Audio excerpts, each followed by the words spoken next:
AI, that is the fourth tech revolution, says the president of Microsoft India and Southeast Asia, Puneet Chandok. In the latest edition of CEO at Work, he believes India is going to play a major role in this AI revolution. The key is to make the workforce AI ready. Here's an excerpt from the exclusive chat we had with him.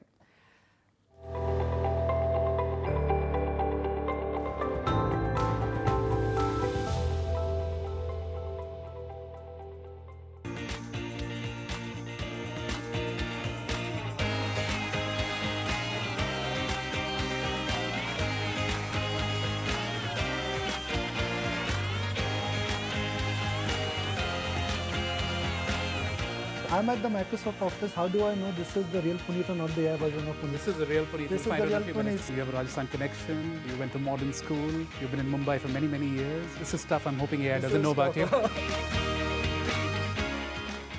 Every 100 years, the world sees what could be called as a technological marvel. It started with railroads. Then it really moved into the way how internet started.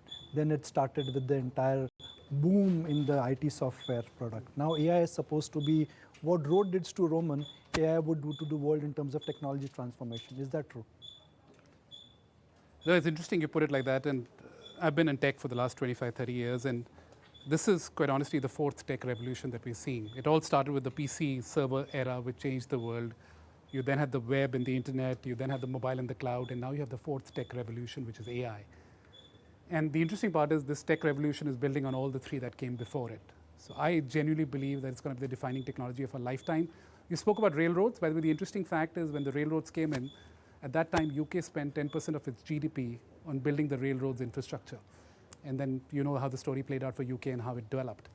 And I think that tells me that countries and companies and businesses and people who are investing in AI today, be it learning, be it building the skills and capabilities, are the ones who will break out.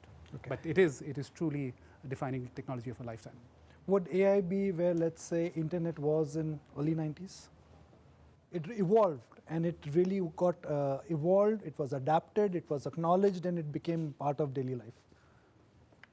I think it's already becoming part of daily life. For example, if you look at the Copilots, which is an AI agent that Microsoft has across the Microsoft stack, it's part of my daily life. I start every morning by, Copilot, are there any urgent emails I should look at? Can you summarize all the chats? Can you summarize all my meetings and send the actions out? It's already a part of my daily life, and it's very early. It's very, very early. These models are getting smarter every day. They're getting cheaper every day. And over time, I think it'll be a much more meaningful connection between me and my AI. It'll become very personalized to me.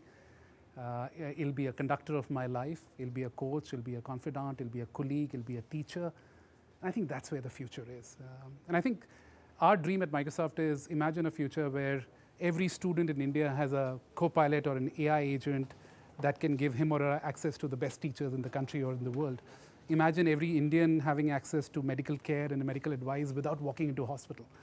That's where the future is headed, and if we can make that happen, then I think this could be the defining technology of our lifetime. So hypothetically, 5 years from now, if you're doing CEO at Work, it could just be two AI agents of Puneet and AI agents of Nikunj talking to each other.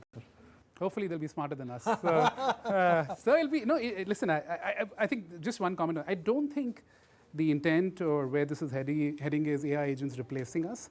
I think it'll be Puneet and Puneet's agent and Puneet's co-pilot. It'll be Nikunj and Nikunj's co-pilot. And your co-pilot will be personalized to you.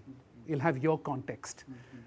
In fact, I heard a quote recently where somebody said in the next few years when you go to LinkedIn, you won't advertise yourself. You'll advertise yourself and your AI. People will hire you and your AI because that AI will be contextual. It'll be intelligence based on the intelligence that you bring to the table. It'll be Puneet plus AI and Nikunj plus AI, which will be even more exciting. Traditionally, the IT services or the IT sector in India always has been, it started as body shop, then it started moving up the value chain, and now they, in a sense, are the back end when it comes to providing digital services and other solution-based services. A lot of naysayers are of the view that AI will not go beyond a point because ultimately it will come at the cost of human capital, and that's where the restrictive factor is. Is that true, that AI could actually eat into the current environment of the IT services sector? That could lead to job losses, which frankly nobody wants. So I think first thing on IT services, right, it's been a phenomenal story, and you track this better than I do, so you know this, but it's been a phenomenal story of impact and how we've scaled up. My personal take on this, Nikunj, is AI will augment IT services and the developers. And if you look at the developer community in India, it'll augment. So if the developers are more productive, 30, 40, 50%, they can do more value-adding work and they can add more value to their customers, right? So I think it's an augmentation. It's a value addition on top of what IT services is delivering today. I don't think it will replace that. On jobs, I think my take, right, there'll be new skills, there'll be new jobs created, there'll be reskilling required, and there'll be shifts in the labor workforce. And I'll give you a couple of examples of shifts that I'm already seeing. The first shift, which is, if you're a manufacturing worker today sitting in an automobile plant anywhere in the country, using natural language, you can use technology. Like I had to learn coding 25 years ago. That manufacturing worker does not need to learn coding. He or she can use natural language to get technology to work for them. Potentially that makes them even more compelling as a worker, which allows them to add more value, make more wages and all of that. The second shift is the learning curve is becoming more efficient. Like learning technology 25 years ago, you had to go to an institute and learn all of that stuff. Now the tools are much simpler to use. They're self-serve. Like we are, as part of the Microsoft Advantage program, training 2 million people in this country between this year and next year. 70,000 women are being trained. So training is becoming more effective, more efficient, which will then, if you bring these two together, which is skills are easy, expertise is becoming easier, and then skilling is happening on steroids. I generally feel the future, not just for IT services, but for most sectors in India, is very bright.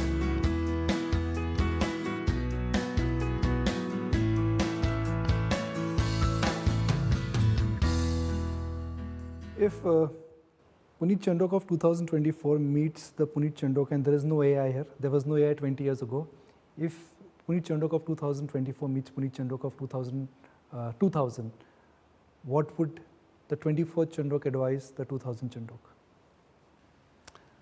Double the speed and the intensity of learning.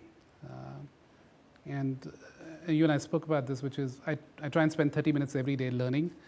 That is just not enough by a mile. And again, this technology is evolving so fast. And by the way, in 2020, we had a different set of technologies that were coming up. Internet and mobile were coming in, right? And if I could give one piece of advice, would be just learn even more. Don't be in the illusion of knowledge that you know this technology or any technology for that matter. Constantly learn. Double the speed of your learning and the intensity of your learning. You know, the beginning of the interview, you got me curious because you said that your co-pilot, in a sense, gave a profile of what you should expect from Nikunj in today's interaction. Yeah. So how many of the questions, and by the way, this is not, we've rehearsed, this is real time when we are recording it. How many of the questions, in a sense, you were prompted before this interaction? I would say 80%. 80%. 80%. And not just, so I asked. So I'm that predictable, or AI is that great? I think you're really smart, and you've done a lot of interesting work, which the AI then kind of weaved through. But I asked multiple questions to prepare for this. I asked, what's your interview style? Okay. Because I'd never met you before. How do you really interact? What kind of questions do you ask? Then I asked what questions to expect. Then I asked, should I expect any tricky questions? Then I asked, should I expect some funny questions? And by the way, as I said, after this interview, I'm going to give you all of those answers. I would say up to 80% accurate. And that helped me prepare a lot. And by the way, in the end, it said all the best.